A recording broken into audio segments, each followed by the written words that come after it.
There is a solution for reaching the vast unreached places of the earth. There is a remedy that will completely turn the world upside down and revolutionize the entire workings of the church. It is aim lower, think smaller, give up, and go have a cup of coffee.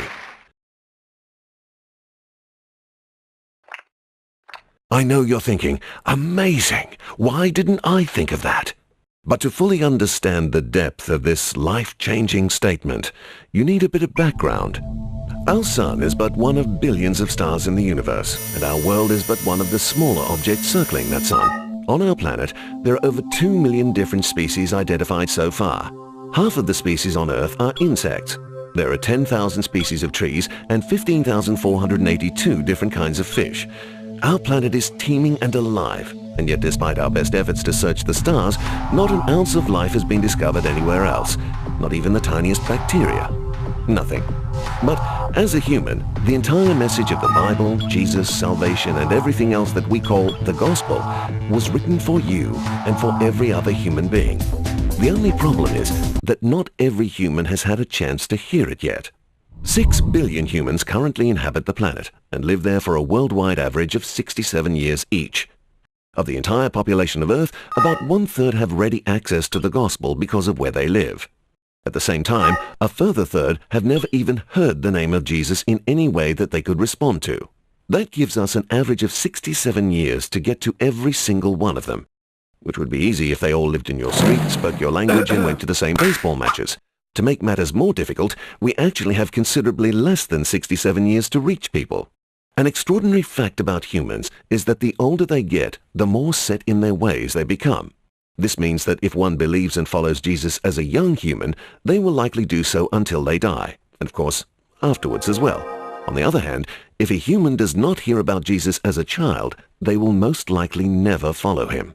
Right now, only 15% of global mission giving goes towards children, even though 60 to 80% of all responses to the gospel are made by children.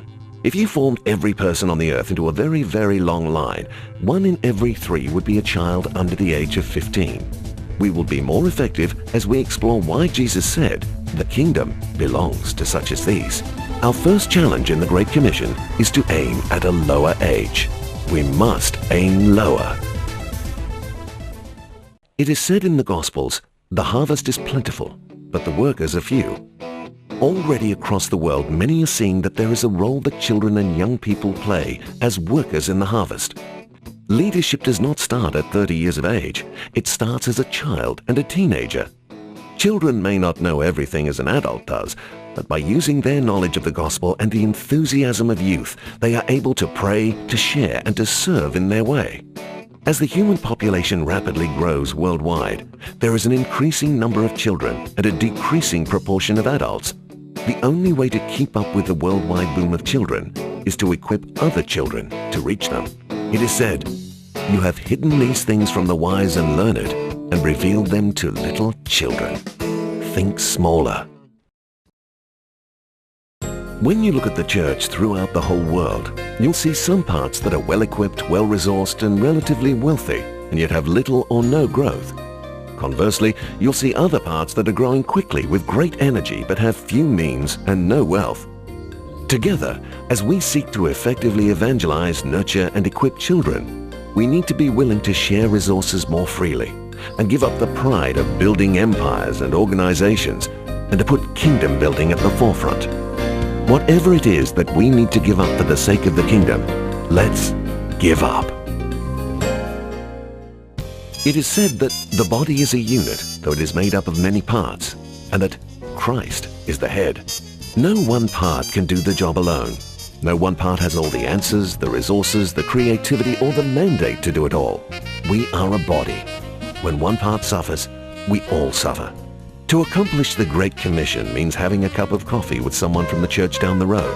Talk to them, partner with them, become prayer partners with a struggling church across the globe. We are part of the same body. We are on the same team. Go, have a cup of coffee.